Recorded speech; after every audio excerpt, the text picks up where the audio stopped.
dipandang sebagai perbuatan berlanjut. Bahwa yang dimaksud perbuatan berlanjut adalah suatu perbuatan yang dilakukan secara berulang-ulang lebih dari satu kali. Menurut pendapat ahli Andi Hamzah dalam bukunya Pengantar dalam Hukum Pidana Indonesia halaman 536 yang disarikan dari Memoris Panduansi pasal 64 KUHP, yaitu dalam hal perbuatan berlanjut pertama-tama harus ada satu keputusan kehendak. Perbuatan itu mempunyai jenis yang sama. Putusan hakim menunjang arahan ini dengan mengatakan adanya kesatuan kehendak. Perbuatan itu sejenis, faktor hubungan waktu, jarak tidak terlalu lama. Bahwa dari keterangan para saksi dan dihubungkan dengan keterangan ahli dan keterangan terdakwa serta barang bukti, maka diperoleh fakta hukum sebagai berikut. Bahwa terdakwa bekerja sebagai freelance Pikasa Group PT Wahana Bersama Nusantara dan PT Inti Putra Pikasa sejak tahun 2016 sampai dengan Maret 2020.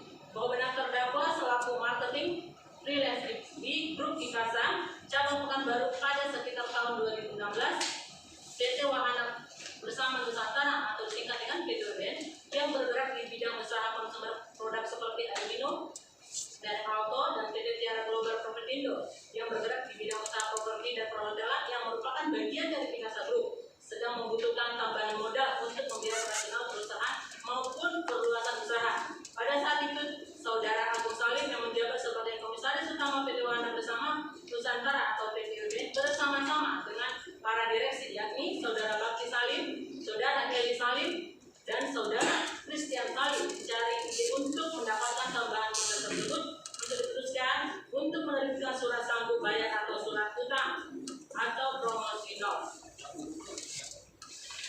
Bahwa kemudian Saudara Agung Salim menyuruh terdakwa yang menjadi marketing freelance di Pikasa Group PT Wahana dan PT Tiara Global Propertindo dengan menggunakan profil perusahaan company profil, lalu terdakwa pada sekitar bulan Oktober tahun 2016 mendatangkan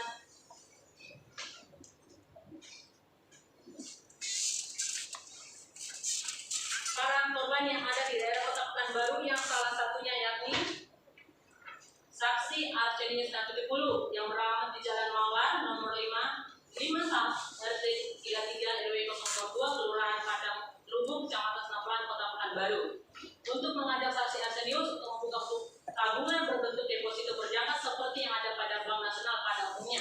Dan saat itu terdakwa menerangkan bahwa kegiatan ini mempunyai izin dari OJK atau Otoritas Jasa Keuangan. Terdakwa menjelaskan Pikasa Group menghimpun dana dengan menerbitkan produk tabungan berbentuk deposito promissory note dengan tingkat bunga deposito bank pada umumnya berkisar 5% per tahun. Maka Pikasa Group bisa memberikan bunga 9 sampai dengan 12% per tahun. Sehingga tabungan berbentuk deposito promissory note ini lebih menguntungkan, dan terdakwa juga ada menerangkan bahwa produk ini aman tanpa ada risiko.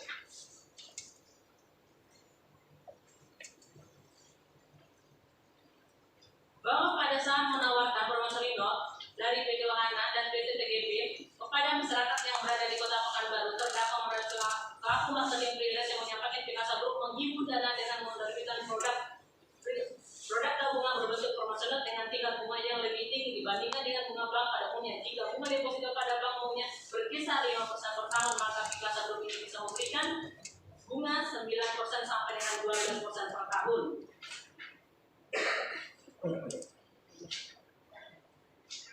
Terdakwa Mariani juga menjelaskan bahwa tabungan berbentuk deposito promissory note mempunyai izin dari Bank Indonesia, yakni BI atau OJK. Bahwa benar ada beberapa promissory note PT Wahana Nusantara dari para korban ternyata dana yang ditransfer bukan ke PT Wahana Bersama Nusantara atau BBN, namun berrekening atas nama PT Inti Putra Pikasa dengan nomor rekening Bank Ciniaga 1070065 atas nama PT Inti Putra Pikasa dan nomor Bank Mandiri 102000735 atas nama PT Tiara Putra Pikasa.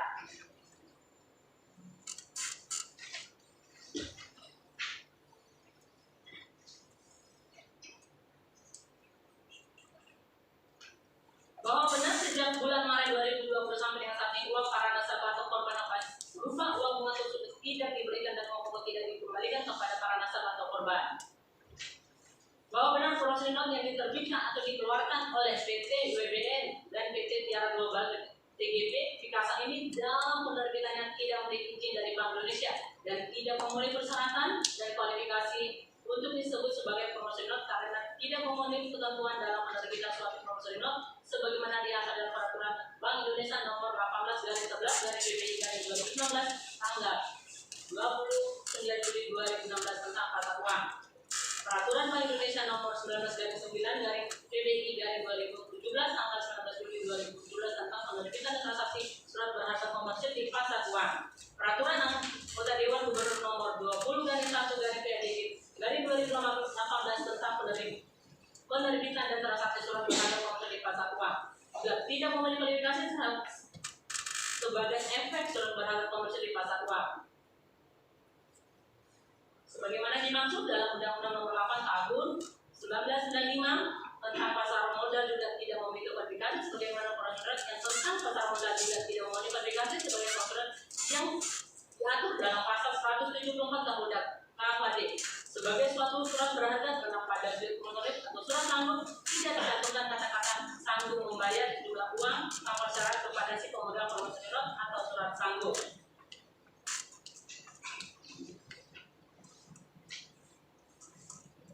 Jika tidak terpenuhi persyaratan maka tidak dapat dikualifikasi sebagai promosi note atau surat sanggup salah satu dari syarat tersebut maka bukan merupakan promosi note kecuali tidak terpenuhi tentang hari jatuh tempo atau syarat yang ketiga. Dan tempat pada promosi note surat sanggup karena nomor yang dikeluarkan PT Wahana bersama Nusantara dan PT Tiara Global tidak memenuhi kualifikasi sebagai promosi note sebagai syarat tunang yang di dalam pasar uang. Pasar modal juga tidak memenuhi kualifikasi promosi note sebagaimana diatur dalam pasal 174 Undang Dagang, maka konsekuensinya apa yang dilakukan oleh terdakwa bukan merupakan hubungan hukum keperdataan yang timbul dari penerbitan promosi note, tetapi merupakan bentuk pengumpulan dana dari masyarakat dalam bentuk simpanan karena dana yang diserahkan kepada PTBB dan PTTGB ada jangka waktu penyimpanannya antara 1 sampai 2 tahun dan dijanjikan untuk mendapatkan bunga 9 hingga 12% per tahunnya. Hal ini jika dilihat dari bentuk-bentuk simpanan sebagai lima dalam pasal 1 angka 5 maka 99,9% sama dengan deposito berjangka. Dengan demikian, belum melakukan pengumpulan dana dari masyarakat yang PT Wahana bersama Nusantara dan PT Tiara Global Perbukindo harus lebih dahulu mendapatkan izin dari Bank Indonesia atau OJK. Dengan demikian, unsur beberapa perbuatan yang ada hubungannya sehingga harus dipandang sebagai perbuatan berlanjut, telah terbukti secara sah dan meyakinkan menurut hukum. Kesimpulan, berdasarkan uraian tersebut di atas kami selaku penuntut umum dalam perkara ini berpendapat bahwa terdakwa telah terbukti secara sah dan meyakinkan bersalah melakukan tindak pidana sebagaimana yang didakwa dalam alternatif pertama pasal 48 ayat 1 Undang-Undang Republik Indonesia nomor 10 tahun 1999 tentang perubahan atas Undang-Undang Republik Indonesia nomor 7 tahun 2002 tentang perbankan untuk pasal 4 ayat 1 kuhap pidana untuk pasal 25 ayat 1 kuhap pidana. Oleh karena dalam persidangan kami tidak menemukan adanya fakta yang dapat dijadikan sebagai alasan pembenaran ataupun sebagai alasan pemaaf bagi diri terdakwa, sehingga terdakwa harus dijatuhi pidana yang setimpal dengan perbuatan yang terdakwa lakukan dan menjadi contoh siapapun agar tidak mudah melakukan perbuatan seperti terdakwa dan sekiranya patutlah terdakwa dijatuhi pidana yang setimpal dengan perbuatannya. Sebelum kami sampai pada tuntutan pidana atas diri terdakwa, perkenankan kami mengungkapkan hal-hal yang kami jadikan pertimbangan tuntutan pidana, yaitu satu, hal yang memberatkan perbuatan terdakwa mengakibatkan atau menimbulkan kerugian bagi saksi Arsenius, saksi Kurnian, saksi Darto, saksi Maruli, saksi Agus, saksi Meli Noprianti, saksi Lida, saksi Pandapotan, dan saksi Oki dan serta saksi Timbul Pardede dengan total kerugian 84.916 juta rupiah atau setidaknya sejumlah uang tersebut. Terdakwa tidak pernah mengakui perbuatannya, terdakwa tidak merasa bersalah dengan perbuatan yang telah merugikan orang lain. Perbuatan terdakwa meresahkan masyarakat. Hal yang meringankan, terdakwa belum pernah dihukum.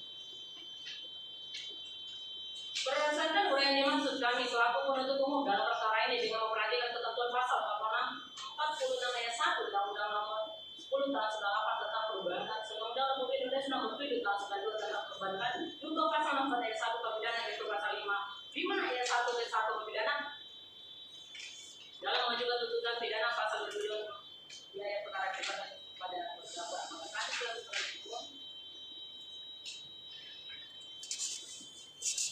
menuntut agar majelis hakim pengadilan negeri Korban memeriksa dan mengadili perkara yang diputuskan sebagai berikut. 1. Menyatakan terdakwa Mariani telah terbukti secara sah dan meyakinkan bersalah melakukan tindak pidana turut serta secara bersama-sama melakukan beberapa perbuatan yang ada hubungannya sedemikian rupa sehingga harus dipandang sebagai perbuatan berlanjut menghimpun dana dari masyarakat tanpa izin dari Bank Indonesia atau Otoritas Jasa Keuangan atau OJK sebagaimana diatur dan diancam pidana dalam pasal 46 ayat 1 Undang-Undang Nomor 10 Tahun 1998 tentang perubahan atas Undang-Undang Republik Indonesia Nomor 7 Tahun 92 tentang perbankan untuk pasal 64 ayat 1 pidana untuk pasal 55 ayat 1 pidana sebagaimana dalam dakwaan alternatif pertama kami. 2. Menjatuhkan pidana terhadap terdakwa Mariani dengan pidana penjara selama 12 tahun. Penjara dikurangi selama terdakwa berada dalam tahanan sementara dengan perintah agar terdakwa tetap ditahan dan menjatuhkan denda terhadap terdakwa sebesar 15 miliar rupiah subsidi selama 8 bulan kurungan. Nyatakan barang bukti. Poin 1.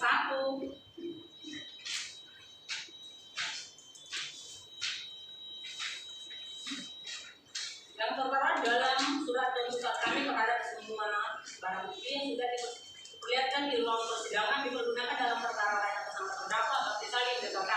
4. Menetapkan atas terdakwa dibebani membayar perkara sebesar Rp2.000.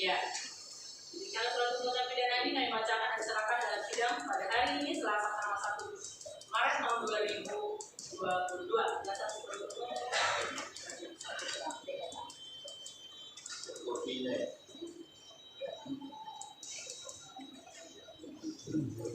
Penasihat hukum akan menanggapi melalui nota pidana. Siap yang mulia, kami mohon waktu yang mulia pada hari Senin yang mulia tanggal 7 Maret. Senin ya, 7 ya. Iya. Ya. Yang untuk terdakwa yang penasihat hukum berlarang dan mengajukan nota pembelaan itu sidang kami tunda hari Senin tanggal 7 ya 7 Maret 2022. Ya, sidang kami nyatakan selesai dan ya.